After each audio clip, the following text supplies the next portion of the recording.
Bogan Intelligentsia is all about seeking out voices to help shape ideas in this idealist vacuum we live within Australia. We're going to be trying to share people's experiences that define the world we live in, stories that are often silenced or forgotten. Over the next little while, Bogan Intel will be speaking to Australians, and perhaps people from overseas too, from many walks of life who bring important perspectives to important happenings that matter to all of our lives. Welcome to Bogan Intelligentsia, a place where people can be heard, talking about things we all probably need to hear. For our first episode, legendary journalist Amy Remeikis has gracefully agreed to appear before us, joining us to discuss the election and the recent, once unthinkable, fall of the Liberal National Coalition. She shares her perspectives on what could be next in this new class in Canberra, from highlighting the new media relationship in the wake of the coalition collapse to analysis on the range of options available for the government after winning a historic election victory. Amy will give unique insights on a range of key situations facing Australians in this new term of politics, while pointing critique at the current disconnect between the political and media class in Canberra and ordinary Australians on key issues, including the catastrophe in Gaza. Time to say hello to Amy Remeikis. Thanks for coming on, Amy. No, thank you for having me. I'm sorry that I'm coming to you from a cold from Ngunnawal and Ngambri country, but no, I'm really, really excited to be your first guest and have this conversation. Well, thanks for coming on. And look, I just don't want to waste any more time. We have a big elephant in the room, which is the election victory to Labor and the subsequent meltdown of the coalition. Yeah. Um, and potentially, I just wanted to sort of see what you think about this whole process, and what might have been the key factors that led to the collapse. Yeah, I mean, I think that anyone who's been following what's been happening to the coalition over the last 20 years or so could probably see that this is the inevitable endpoint of it. So you had Howard, who won the battle with Andrew Peacock over what the Liberal Party was supposed to be, the modern Liberal Party was supposed to be. And then he started creating what he called his broad church, but he moved the party from being a party of liberals to a party of conservatives. And he would say, like, I'm a conservative. And so then you started having Liberal MPs actively saying, I'm a conservative, that's what I am, like Tony Abbott probably being one of the best examples of that. And so, what that meant, as those people within the party room became more successful within the party room and within their own echo chambers, people started thinking that that meant electoral success. And that was helped by the fact that we had almost a decade of coalition governments.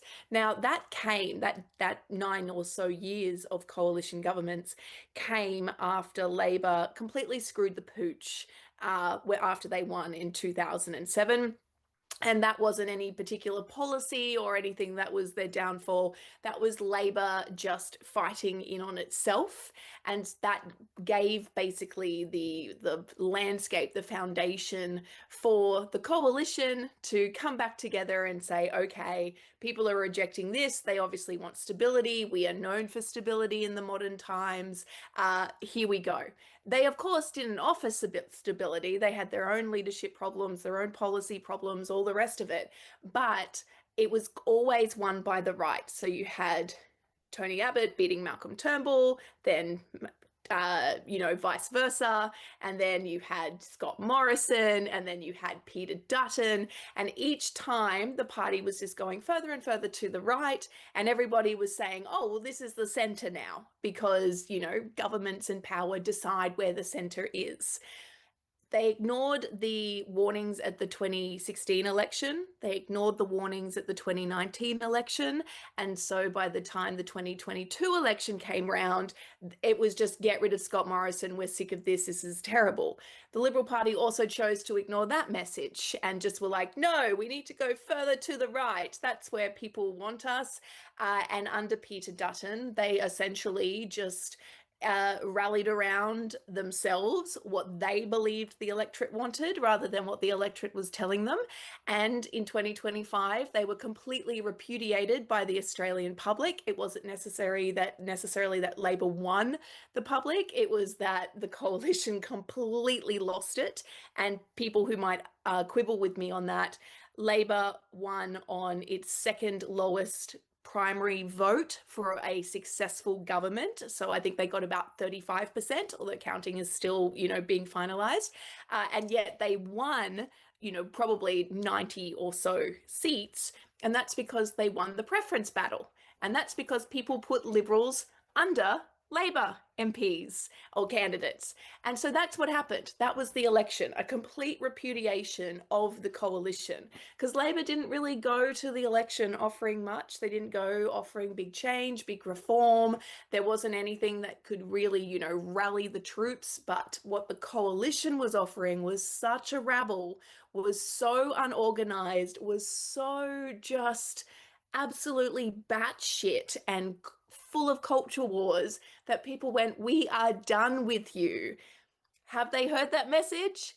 I'm going to say still no, but we can talk about that in a bit. Okay, that's great. So, I mean, what we're looking at here is so Peter Dutton kind of essentially just steadying the ship, looking at holding the Liberal Party together in its iteration, as you said. So, like, they flew the coop after 2016, essentially with Turnbull and Pine and that kind of class being the last of that kind of, as you said, that broad church kind of mentality. And this was inevitable, I suppose, is what you're saying here at this point. They just kept shifting like a ratchet further to the right and sort of clicking themselves into position. But I suppose like the strategy of like opposing legislation, and we saw it sort of come to a head with the working from home, even with the policy, say the back, walking back on working from home, walking back on public servants. Were they getting a picture at any time during this that this wasn't working? Were they in a false kind of sort of environment here, or what was motivating this kind of trudge forward? Do you think? Yeah, they absolutely were in a false environment and one of their own making. I mean, it was just surrounded by people who thought that the victory in the voice referendum, when they, comprehensively destroyed that, was going to translate to an election result. And so they already had a picture that, for example, work from home, one of the policies you just mentioned, was wildly unpopular before they went to the election. They knew this because it wasn't just about the fact that it was demonizing public servants, which was an exceptional, Trump kind of shibboleth or whatever you want to call it. It was also the fact that most people within workforces know enough to know that the public sector sets the standard. So if you start changing conditions in the public service, that is going to filter through to the private sector. And most people were like, you know what, working from home is actually working for me because I don't have to worry about travel. I don't have to worry about my care responsibilities as much or trying to balance all that stuff. So I want to keep that. And the Liberal Party knew that this was unpopular and they chose to forge ahead anyway. It was only once the election campaign started and they were being completely trounced that they went, oh God, the only way we're going to get rid of this, try to overcome this is just to scrap the policy and do it in a really big way on a Monday, have the leaders say we're not doing that anymore. But it just kind of was the perfect example of how they were running a campaign that was for themselves, how it was just how Peter Dutton and his closest allies saw the world, and they completely overestimated how angry people were at Anthony Albanese. I was having conversations with Liberal and LNP MPs before the election where they were all telling me, oh, everyone hates Albanese. And I was like, oh, I'm not sure they actually do. Before the election, I was talking to Liberal MPs and LNP MPs, in January, February, and they were all telling me how angry everybody was at the Albanese government. And I remember saying to a lot of them, I don't actually think that's true. I think people are, kind of annoyed at them, and people are disgruntled and disappointed by them, but I don't actually think that there is this visceral anger towards them, the type of anger that would, win you the 18 seats or so that you need to win government. But they were stuck on this, like everyone hates Anthony Albanese and that's all we need to do. So they built an entire election campaign around a vibe that they were feeling rather than what was actually happening. And so by the time you got to the election campaign, not only did they not have any policies, I mean, some of them, including the gas policy, which wasn't half bad, didn't exist basically the week before it was announced. It was very quickly like thrown together. The fuel excise is one thing that they had in the budget in reply, but that was pretty much the only policy that they had all the way through. They had to quickly do something up on housing. They pretty much abandoned nuclear because all of the polling and their own research was showing just how unpopular it was, because people were like, well, this is actually not going to get us anywhere near closer to having cheaper energy. And so they had nothing. They had no policy development. They had no shadows who could come out and talk around Peter Dutton and, basically give him support. They had nobody who was speaking to parts of the electorate that the main campaign wasn't speaking to, which includes 50% of the population being women. And they had nobody watching what was happening in minority communities, like what was happening in the Chinese Australian community or the Indian Australian community, because they were just so focused on their own belief that everything that they were saying was right. And the other thing which hurt them, which I haven't actually seen prosecuted in a lot of media, is their insane idea that anyone questioning the genocide that is happening in Gaza from Israel, that Israel's carrying out, was automatically anti-Semitism. And they went really, really hard on that throughout the entire election campaign, just backing in Israel. Even before that, Michaelia Cash saying that they would invite Benjamin Netanyahu to Australia, Peter Dutton saying that he would go and meet with Benjamin Netanyahu as one of the first things he did if he won the election. So you combine that with getting too close to Trump, with all of the comparisons that came there, and then the giant missteps they were making during the campaign, including calling Chinese Australians, Chinese spies because they were handing out for the Labor Party, and verbaling the Indonesian president. And you basically had just the worst election campaign in Australian history. I think many of us agree with this one. And coming from the left sort of side of things, growing up in a sort of old Labor neighborhood, my seat, in fact, Will's, was sort of, tipped to maybe spill over to the Greens.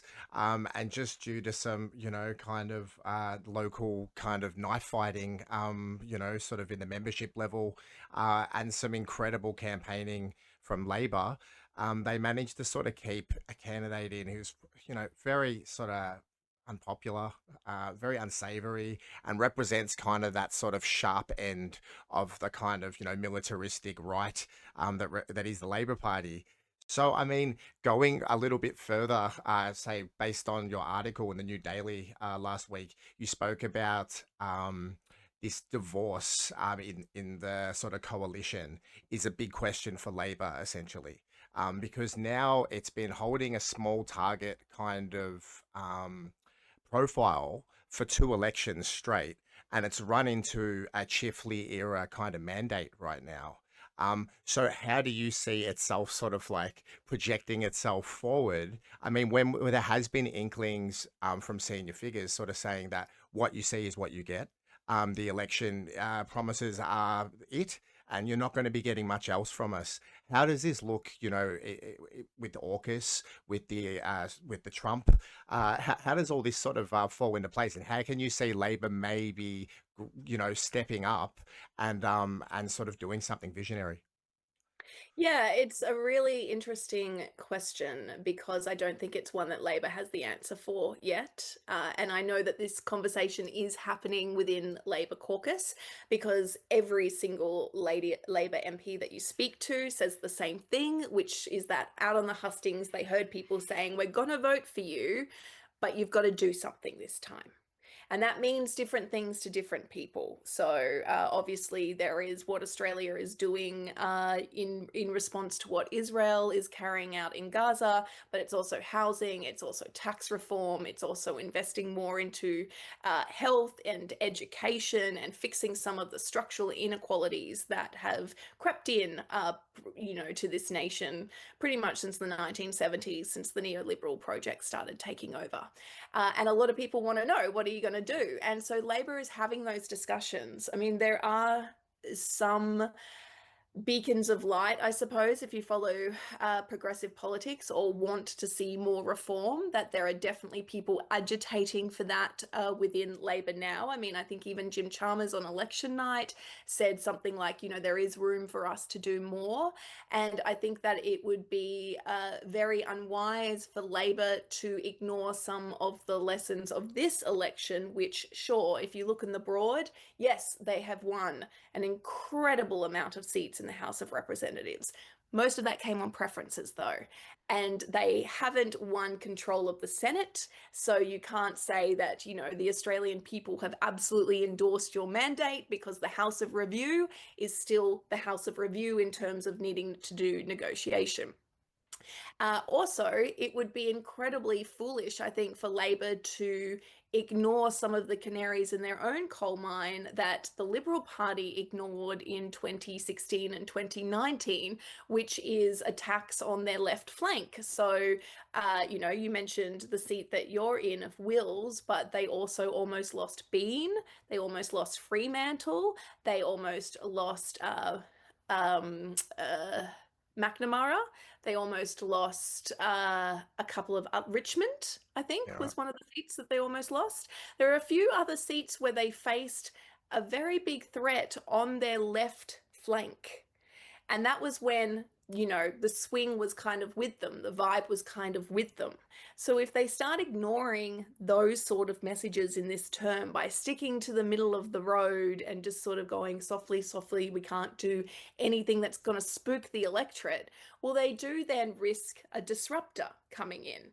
And sure, disruptors can be great, but they can also be Donald Trump.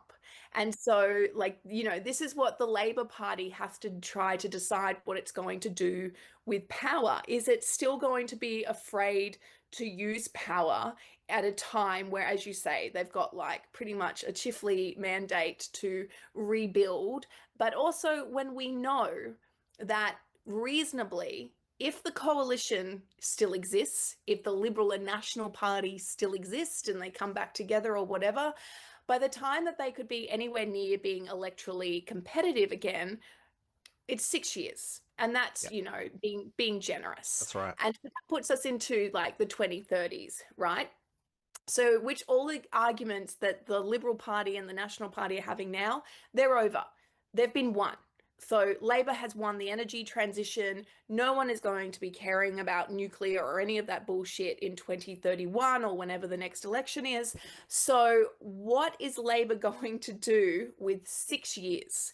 And they've also got, for the first time in, I would say, since the Hawke Keating government, the not approval, but the press gallery has recognized that Labor is in power for at least 2 terms, and that has caused a shift in how the media deal with Labor. So suddenly things aren't being framed through the coalition's viewpoint. It's not, Susan Lee says or Peter Dutton says or whoever, and then getting the government to respond to it. It's the government has the agency now. The government is being centered. Everything Anthony Albanese says is now being said as, oh, well, this is sensible because that's where the power lies. So they do actually have room to do things. And as I've written in the piece, and as you've noted yourself, Joel, it's going to be in the Senate that we find out who the Labour Party is in 2025, because they can either decide to go to the Greens to get their bills through, they only need the Greens, or they can go to the Liberals and basically help to rehabilitate who the Liberals are, Yes. or they can go to some unholy alliance of nationals, disgruntled Liberals, a couple of independents, One Nation or whoever on the right flank. So who do they go to pass legislation? And if they just go to the Liberals in order to bypass the Greens, not because it's improving legislation or, whatever, but just basically as a fuck you to the Greens, or that they're still waging battles with the Greens instead of, working with them, then I think that the electorate will very quickly lose patience with that. So that's a tightrope that they're walking right now. I mean, they came out with a big cudgel post-election, ready to whack the Greens, about the weaponization of Gaza, for example. Like, I couldn't believe the gall of them sort of rolling into that, Julian Hill and the like. So yeah, with the Greens sort of standing as that sort of option that the electorate, I suppose, a more progressive electorate would sort of want them to work with in the Senate. But in reality, with Richard Marles making his kind of coup behind the scenes, which is another leadership kind of contention that, could rival the coalition breakdown here. I mean, with consequences as far as, what that sort of power play did. But I mean, is there any kind of likeliness? And, going to another article you wrote, which was, it's been a busy week for you, but, you spoke about progressive patriotism and how Albo kind of, put that one in there, where essentially patriotism is something that just doesn't really grab in Australia to begin with. You threatened it could be another throwaway term, but it is pointing towards something I love writing about, which is like a real sovereign outlook in Australia. I really think, from neutrality to kind of trade, things like that. I think Australia has a big story to tell in that space. And it's very hopeful for people like me hearing this kind of language pop up, but knowing what's going on with AUKUS and with the kind of rigidity of this party, can we really see them going towards the Greens, to get these deals done? Yeah, I don't know, because I think that certainly when for the first year or so, they're going to stick to the things that did come up during the election, and they're going to say that they had a mandate for that, and that if anyone wants to get in their ways, well, then they're ignoring the mandate of the Australian people. I find the whole idea of mandates very, kind of interesting, but also limited, because I don't think that people elect governments on mandates. I think that they elect a government, and they reject alternatives. And if you want to go on mandate, well, there would have been people who voted hoping for more, or it was the least worst option of the two majors that they were offered. And I think that the Greens also have to do a bit of soul searching too about how they're going to handle this term of Parliament, because while it isn't the electoral wipeout that it's been described as in some elements of the press, while yes, the Greens did lose 3 lower house seats, they've matched their second best lower house House of Representatives record, which was 1. So they've maintained that, and they have maintained the balance of power in the Senate, and they have gone slightly backwards now that the vote is starting to become a lot more clearer. They have gone slightly backwards in their primary vote, but they've still managed to maintain what people want from the Greens, it seems, which is being that party of negotiation or review in the Senate. That's where it lies. And they've elected their leader as somebody who is in the Senate, so Larissa Waters, and I think she's going to be a different leader to Adam Bant in terms of how she handles these negotiations. And so you could see the Greens start to compromise a little bit more in order to try to be the party that Labor goes to instead of the Liberals. I think we're going to see a bit of a movement of what is considered the centre in Australian politics. It's been over somewhere on the right, sitting, next to Pauline Hanson for some time. I think we might start to see it move back to an area where Malcolm Turnbull might have considered, himself to be a bit progressive or whatever, that part of the centre. I don't think we're going to ever see it go to the centre or to the left, but I do think we'll see a bit of a reordering that Labor will probably be in control of. But I just think that, yeah, the mandate question and how Labor handles that is going to be very revealing as to who Labor thinks they are. And I don't think that Labor has the same leadership problems or the unity problems that the coalition do, or that the Liberal and National Party and the LNP and the Country Liberal parties, now that they're four individual parties again, that they do. I do think you're right in that those tensions that occurred because of the factional coup that, Richard Marles has been handed responsibility for, that will continue. But there's enough people in this Labor government who remember 2007 to 2013, and they remember just how bad it got for them. And I don't think that they want to allow leadership hubris to once again ruin their opportunity. I think also it's good to remember for people who question what Labor is doing, and I'm certainly one of them a lot of the time. Anthony Albanese explains it himself as being he's a reformist, not a revolutionary. So he thinks if you do slow reform over a long period of time, that's how you change the country, because you change the appointments, you change who's in charge of the statutory bodies, you change who's in the judiciary, and you start to do little reforms over that period of time that by the time a decade is up, the country looks different to what it did, but people haven't necessarily noticed the change. The issue with that is that a lot of people don't actually have that time. I mean, millennials are in their 40s and still unable to get secure housing or any sort of wage growth. And currently, the biggest political argument is over whether Labor should lower the tax concessions for people with over $3 million 3 million, in yeah. their superannuation account, whether people should get a slightly lower tax break on the earnings above $3 million, which is 80,000 people. Currently, that seems to be the biggest political argument that we're having, when that is going to be, out of the realms of possibility for most people in my generation, and Gen Z's not looking much better. So that's why I think the frustration turns up. It's not that Labor isn't doing anything, and nobody is arguing that Labor's not doing anything. It's just that they're not doing enough to address all of those structural inequalities that have hit millennials, that have hit Gen Z, and that have hit older people who weren't able, for whatever reason, relationship breakdowns, not working, child arrangements, care arrangements, whatever, weren't able to take advantage of all of the concessions that were given to the baby boomer generation.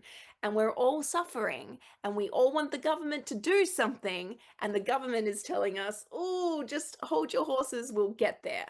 And I think that is where the frustration is, because by the time they get there, I'll be, goodness, what, in my 50s, closer to retirement? Like, I'm never retiring, but like, what are we supposed to do in the meantime? And I just think this is the duality of Australian politics at the moment. And I know this is rambling, but we're also at a point where we've had Australian politics entirely focused on one generation, on the baby boomers, how it made them exceptionally comfortable. All of our policy has been centered around making the baby boomer generation, that was the biggest electoral, biggest amount of electorate power, comfortable. And now we have seen the reality of what all of those policies have done for generations coming up behind them. And there is still nobody who is willing to make that cohort of voters uncomfortable in order to address things for the new cohort of voters. And that will change because power shifts where the demographics go, and millennials and Gen Z will reach a point where they are actually the predominant voting power. We came close in the last election, and the linear nature of time says that we're going to basically, overtake older generations as the important voting bloc. But it's also kind of a bit too late for us, particularly if you're a millennial. You're basically now just trying to fight to improve things for people coming up behind you. Because by the time that the government goes, oh, whatever government it is, we should probably address housing, we should probably address wage, issues, we should probably address like the lack of a social safety net, we're all going to be too old to actually take advantage of that. And we're certainly not going to be able to build wealth under it. So that's also something to take into account, is that we're kind of the generation that's sort of lost out here because Australian politicians for decades have been unwilling to hear the blaring alarms that have been going off about generational inequality. So bring in progressive patriotism, hey? And you know, it seems like, you spoke about the duality, but there seems to be like a duality with reality as well. I mean, you've got these massive like torrential movements, these tectonic shifts on the world stage, as like, some version of early multipolarisms mixing with like, colonial genocide and, major power, confrontation. And then you have Australia kind of like trying to sedimentarily, incrementally move its way through this 10-year kind of end stage neoliberal movement. And it feels like we're all waiting, we're all checking our watches going, what are you guys up to? Um, and yeah, like it does feel a bit too sedimentary and a bit too slow. For many voters who really just gave their meal ticket to Labor this year in lieu of any other options. Um, so you speak about this progressive patriotism, but it could be a positive thing, but you did quote Orwell as well, and sort of mentioned what was it, something about what was it, the great enemy of clear language is insincerity, and we've dealt with this like hope and change kind of struggle with Labor before, and where we're expecting something and we all like feel like crap, and I'm sort of heading towards Gaza here, I suppose. And we're seeing Canva messages coming out from Penny Wong, fresh after an election, that are substandard to the UK, Canada, and France now. Um, so when does the party that we all voted for, that claims to be this progressive, like channeling the ghost of Whitlam, when does this party become what it's sort of been telling us it could be? Yeah, I'm not sure if they know yet. I mean, they would say that they are doing, more than what we see. It's more than just the Canva messages, and they've been calling for a ceasefire, and they've been calling for humanitarian law to be upheld, and et cetera, et cetera, et cetera. And then all of the, very ardent Labor defenders would be like, Australia doesn't have much power here anyway. It took 30 years in order to break up, what was happening in South Africa with apartheid. What do you expect them to do? This is a question that's not just about Israel, although obviously Israel is a very, very big part of it, but it's probably more about the United States, and Australia is still very exceptionally uncertain of how it stands up to the United States, which has been a position for Australia since the 1950s, where we basically have just thrown our lot in with the US and just hoped for the best and weathered all of the other big, issues within their relationship, and just kind of just held our noses and gone, oh, well, the relationship's important, not the leader. But if America's values do not represent Australian values, then that is something that you would think that a government, particularly one that is talking about progressive patriotism, starts recognizing and starts talking about in terms of Australia's agency and Australia's sovereignty, and standing up for what Australia believes in. And we allegedly do believe in international law. We allegedly do believe in human rights, although we've got a pretty atrocious record of that domestically as well. But we do believe in humanity, and we are meant to believe in fairness and standing up for those who are being subjugated.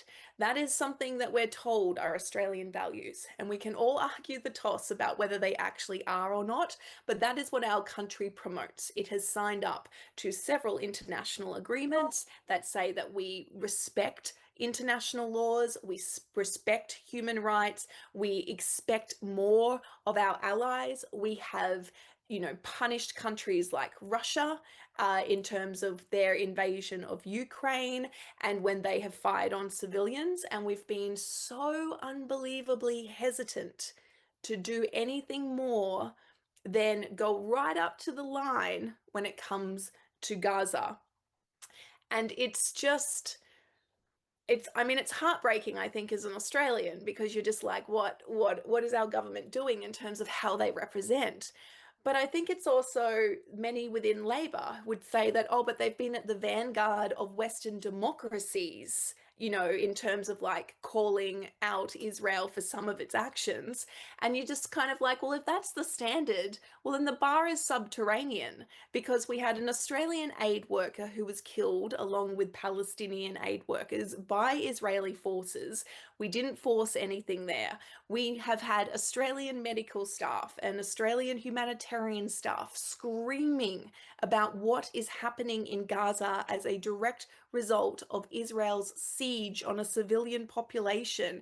And we still have statements saying we call on our friend to act within humanitarian law. We call on our friends to uphold international law. But we know, because of reporting from people like, at Declassified Australia and others, that we are still sending weapon parts that go to weapons that are built and then given to Israel or sold to Israel. We know that we're part of that. We know that we have weapons firms based in Australia who are, manufacturing things using the dual usage permits, which then end up in Israel as weapons, killing Palestinian civilians. We know that Israel is not allowing aid in. We know that the population is starving. We know that there is the risk of thousands of children and their mothers, because it's mostly women and children at this point Yep. in Gaza, dying of a completely preventable famine, but is not happening. No one is stopping it because of Israel's policies that they are literally bragging about. And I know that there are many within Labor who see this, who are frustrated, who feel like the government should be doing more. But I can't actually get a finger on why they're not using all of their power. And I'm not saying that Australia can end what Israel is doing in Gaza. Of course we can't. But we can exert a lot of international pressure. We are respected in the international stage. We have a lot more power than we ever allow ourselves to use. And we don't use it because it's easier to believe that we're just a middle power with no influence, and we just have to let all of the big players kind of work it out, and we'll just try to nudge them in the right direction. In which case, what is the point of Australia? What is the point of any of our international relations? What is the point of anything that we're trying to do in climate or anywhere else if we can't even stand up for what our alleged values are? And all I can land on is that Australia is still so hooked up to the United States strategically, defensively, and I think also kind of emotionally, with this connection, this post-war connection that was forged, that they don't actually know how to properly stand up against the United States. And so we're going to see the UK and the EU, and individual nations like France start to shift. I don't think it's tectonic, like even the UK, where they're talking about trade agreements. It's new trade agreements, not existing trade agreements. I think we're going to start seeing a little bit of a shift, and I think that'll probably embolden Australia to get in a little bit more and do a little bit more. But I'm going to be forever disappointed, and I'm never going to forget what this period of history was like. as an Australian, as somebody who covers politics, and as somebody who, like you, and I'm sure like anyone else who's watching this, has spent the better part of 2 years watching innocent women, children, and men just be blown up in front of us, and the whole world turning their back, including Australia. I don't think I'm ever getting over this. And I don't think a lot of voters are either. And I know that there's going to people who say, well, Gaza obviously wasn't an issue. I don't think you can say that. Like, I truly don't think that anyone can say that. When you look at how Labor benefited from preferences, there were a lot of people who were saying, we like you better than what the coalition is doing. We definitely don't want the Liberals. We definitely don't want Peter Dutton. But we want to tell you something about what you're doing. And that includes on Gaza.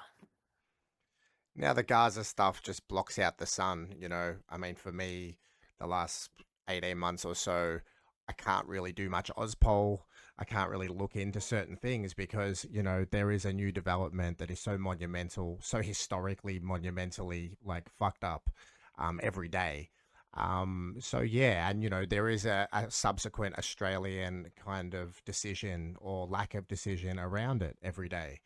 So, you know, today we're seeing this sort of sluggishness. I mean, for me, the government being the most sluggish government in the OECD to deal with this, you know, Yeah. like that really hurts. But leading on to your profession, the thing that really strikes me is that, you know, I have seen whistleblowers, I have seen, you know, journalists and reporters in the UK and the US stand up and make, you know, calls on live television that are controversial, that, you know, put their positions in danger.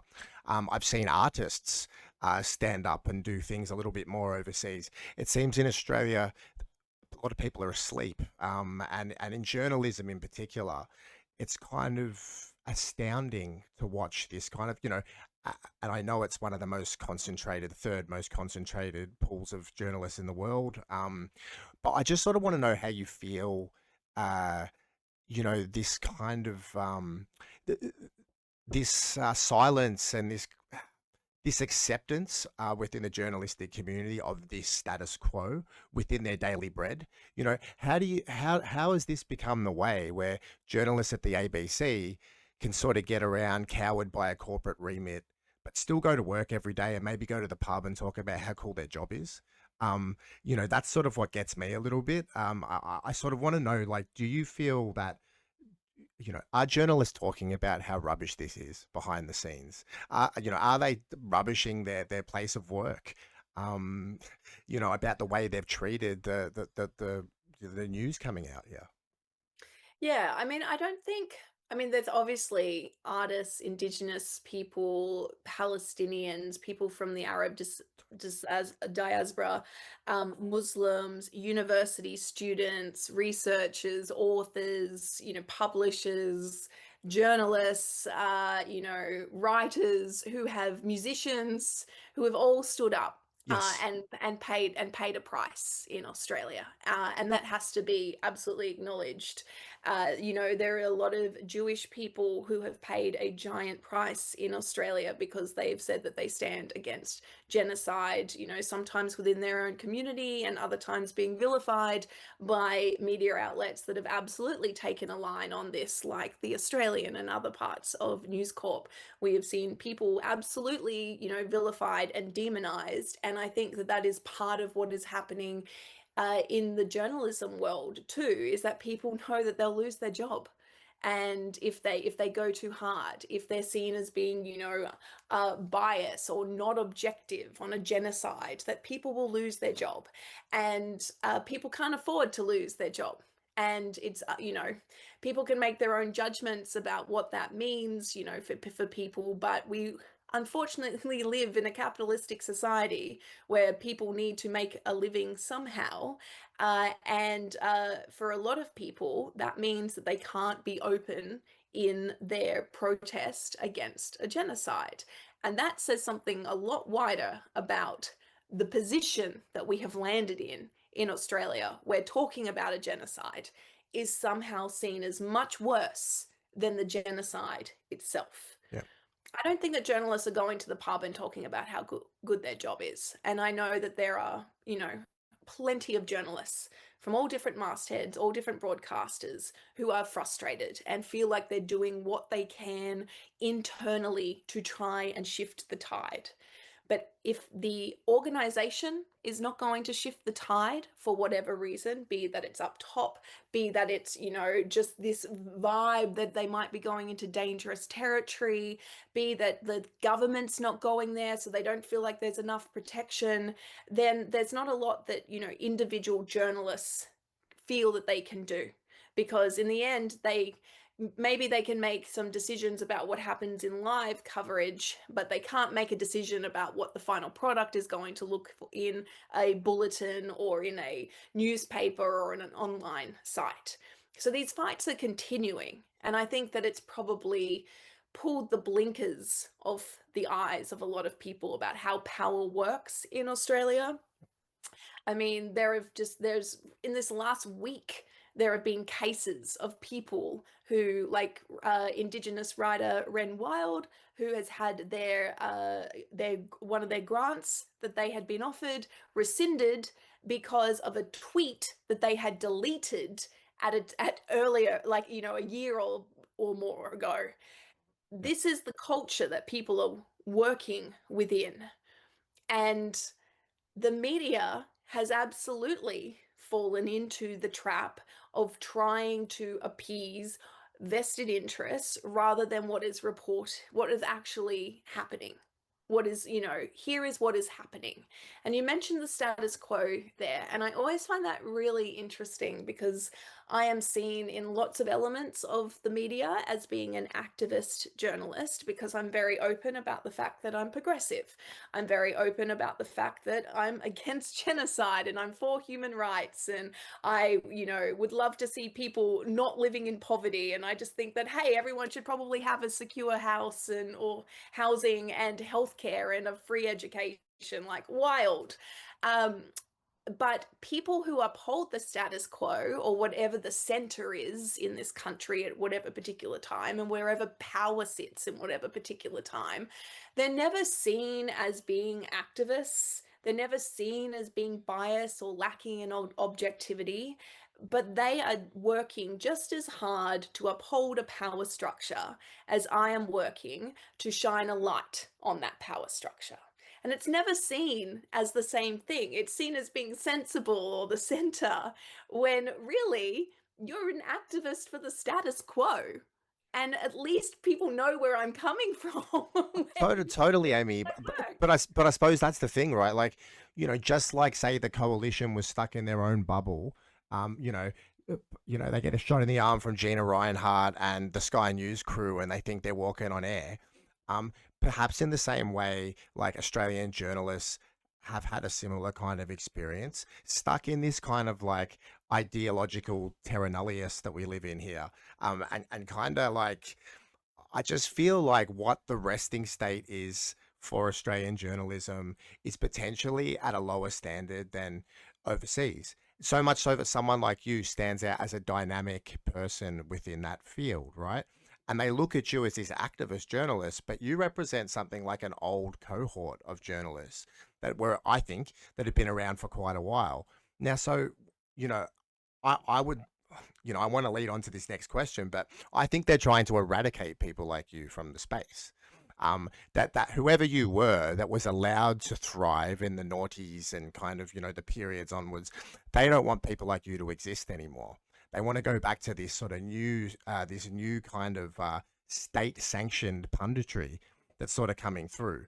So I want to speak to you. Do you feel frustrations about being that kind of person? And do you feel like you're like the last of the Mohicans of that kind of journalist?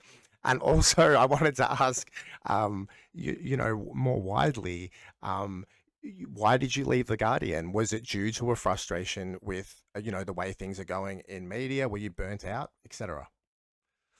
Yeah, it's a lot. of questions in there. I mean, first of all, I mean, what I find quite amusing is that when, I'm criticized by, certain elements of the media or people online as like some sort of radical, I'm like, guys, I'm center left. Like, I am nowhere near a radical. Like, you would die if you actually met like someone who was like properly a radical. If you think that what I am espousing or what I am trying to like, shift people's ideas on is radical. Like this is just old school progressive politics. I'm not straying out of any sort of like, very well tread lines here.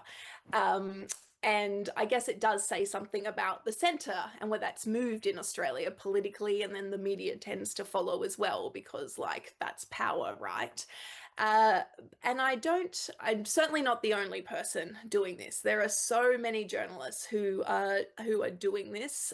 They're probably not as lucky as I was in terms of the timing, and that I was able to build a platform, as you say, like at a time where there was more discussion and debate about these sorts of things within existing media. Like programs like The Drum don't exist anymore. Insiders is a fairly like narrow reflective strip of who's allowed or invited to sit on the couch. All the panel shows that used to be on commercial television or commercial radio have kind of like, kind of dropped away. And a lot of this is partly because like, its audiences are sort of drifting away from these sorts of things, and there's been disruption in their space. But I think it's also people forget that about 10 years ago, there were massive redundancies in Australian media, huge, where it basically cleared out that middle Yep. tier of journalists who would have been senior journalists now. But that it became just every media organization just cleared out just a lot of really good, talented people. And that did change the structure of newsrooms because you had the survivors who felt exceptionally lucky to survive in, a very tough commercial environment. And then you had younger journalists who were promoted to higher positions, maybe before they were ready in some cases, Yeah, yeah, yeah. maybe to their detriment in some cases. But they were promoted to these positions, and they're still, a lot of them are still there, and they're, those positions, and they've continued to rise, but they haven't had the same people to learn from as they've gone through, because we're missing that, that gap, that Yep. that middle tier. And so my frustrations with the media in general, and I loved my time at the Guardian, and I know everyone wants some big juicy story about why I left, but it was a lot more broader than that. One, yeah, I'm exhausted and burnt out, and I don't know anybody with a heart who isn't at the moment. But also I just wanted to do some good, and I found the restrictions of modern legacy media quite restricting, in that I don't think that legacy media, in the way that we've always done it, or we think we've always done it, is fit for purpose in this post-truth world. I don't think it's matching the moment. And that's not necessarily its fault, and it's not the fault of any individual journalist. And there's no one that I'm going to point to and say, you're doing this, or this editor could be doing this. It's the way that the whole thing is built, because we have this idea of objectivity, which has become false balance. And you can use the climate debate as a perfect example of that. Whereas we became so like objective pilled that we were going, okay, scientists are saying this is happening. We've got 97% of scientists saying the planet is warming. This is going to be detrimental. We're all going to die unless we do something. But we're going to go and find one of the 3% who kind of disagree on some of this, and we're going to say that these two things are the same, and we're going to rely on you having the media literacy to work this all out for yourself, because we need to be able to say, this person says this, and this person says this. Who's right? Hard to say. That's politics. And we basically just continued that to the point where we were taking, something that somebody said that might have been policy or might have been, factually based or whatever. And then we were finding the opposite view just so that we could say that we have looked at both sides of the story, and it is up to everyone else to make up their minds. And I find that just absolutely fucking insane in a world where we have politicians like Donald Trump and Peter Dutton who exploited that need for objectivity for both sides, that basically just hijacked the debate by using the journalism structure against journalists, where they were sort of just saying like, well, you should be taking my view because you've spoken to that person, and so therefore you need to elevate, what I'm saying. And I also believe, and this is just a personal theory, that most in media consider themselves to be progressive, right? Like most people in media, if you look at the studies of, journalists in universities or whatever, or some of the studies that they've done on the media, most people would say that they're progressive. And let's say that that means that they vote Labor. Like, I'm not saying Labor's progressive. I'm just saying, like, in the spectrum of Australian politics, there are people who would say that I'm on the left because I vote for Labor. And then those same people go, oh no, what if somebody starts questioning my own biases and starts thinking that I must be prejudiced because I know that I vote Labor? I know what I'm going to do is I'm going to frame all of this through the conservative side so nobody can touch me or know that I'm being biased because I'm being so fair to the other side that therefore nobody can pierce what it is that I do, which is, quite a individualistic way, shall we say, of framing media stories. But it's also just points to this, I suppose, fear that exists in a lot of media spaces about what the conservatives might do if they find a tweet or something that might be able to show that maybe you're not as objective as you claim to be. And it's kind of twisted our media space. And so I wanted to be able to do good, and I wanted to be able to say a lie is a lie, a spade is a spade, like this is bullshit. And that's not something that you can do within like the traditional media stricture. It's something that some people can do if they have managed to move over into more opinion. And that's, something that I've been lucky enough to be able to do, with the New Daily and at the Australia Institute. And we're seeing more of it in independent media, of like what you're doing and like what others are doing, in that space. And I don't think that legacy media is going anywhere. I think there's always going to be media. But I think that the reason, and let's take the United States as an example, where you're seeing the success of things like drop site news, is because people are just starting to go, why is the legacy media incapable of actually telling me that this is insane because I feel that this is insane? And so you're seeing journalists who are starting to pivot and go, okay, well, I can't operate within these strictures, so I'm going to create another media over here and let's just see what happens. And so you are seeing that in the United States, you're starting to see it in Europe, and it's starting to emerge in Australia as well. So you've got Declassified Australia, Michael West, the Claxton, the new one that's just started up, Decup News. Yeah. All of these are basically just aimed, they're run by journalists, they are journalists, they have trained as journalists, worked as journalists, but they're all just trying to just say, we just want to be able to report what is happening without having to also both sides this. And I think, it's either got to be successful or it's not. There's only so many subscriptions to go around.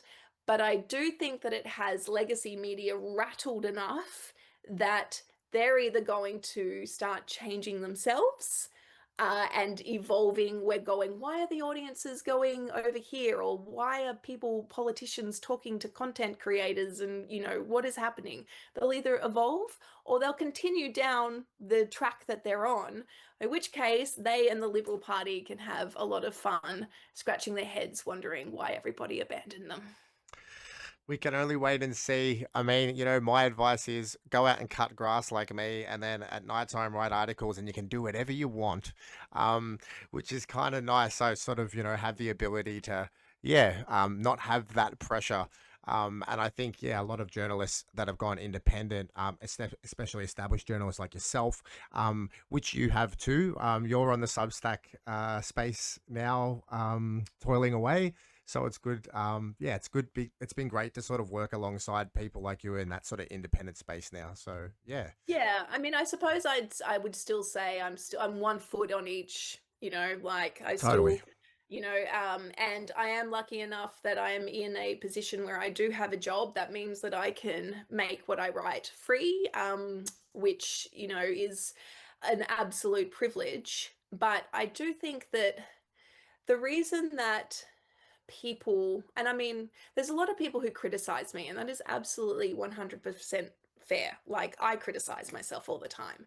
But if there's one thing that I wish that some of my critics understood, it's that, yes, I obviously have a certain viewpoint of the world. And yes, I obviously have, strong opinions about things that I make known. But I feel like that's a lot more intellectually honest because you do know where I'm coming from whenever I write something. You do know what's already in my head. But also, on top of that, every single time I sit down to write about an issue that I'm putting out as a form of media, I examine how I've arrived to that point. Why am I making these arguments? What are my biases in this? Like, what is it that I believe? Why is it that I believe this? Am I allowing that to, blur or to blind me to whatever is the bigger picture here? Have I spoken to enough people, particularly those who disagree with me or might be agreeing with the thing that I'm writing, about the topic, to actually get like a bigger picture of what the motivations are behind this? I still do all of those checks every single time I write something or every single time I enter the public sphere to, either share information or give an opinion. And I think this idea that just because, you're on a particular spectrum of politics, therefore you can't actually examine anything beyond that. I think that's very old thinking and it's very lazy thinking because at the end of the day, particularly when you are, either outside of the mainstream, but we're all names now. Like, it's everything is under our name, whether it's your byline or whether, it's your broadcast or whatever. Everything is under your own name. I put a lot of stock in that because my reputation is all that I have in this world.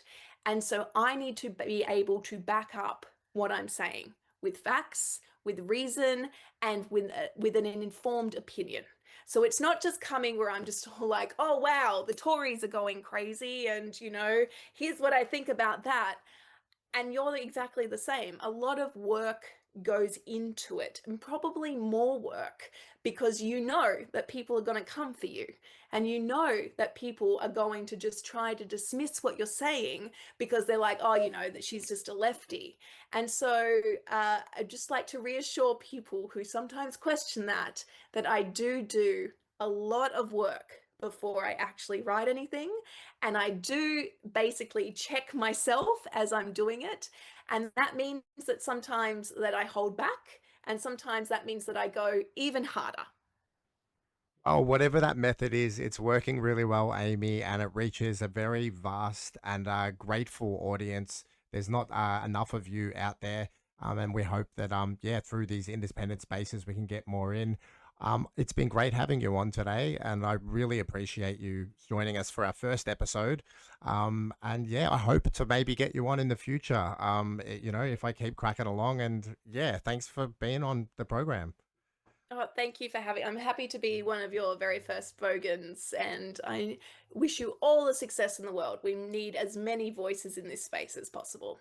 Thank you very much, Amy. Cheers.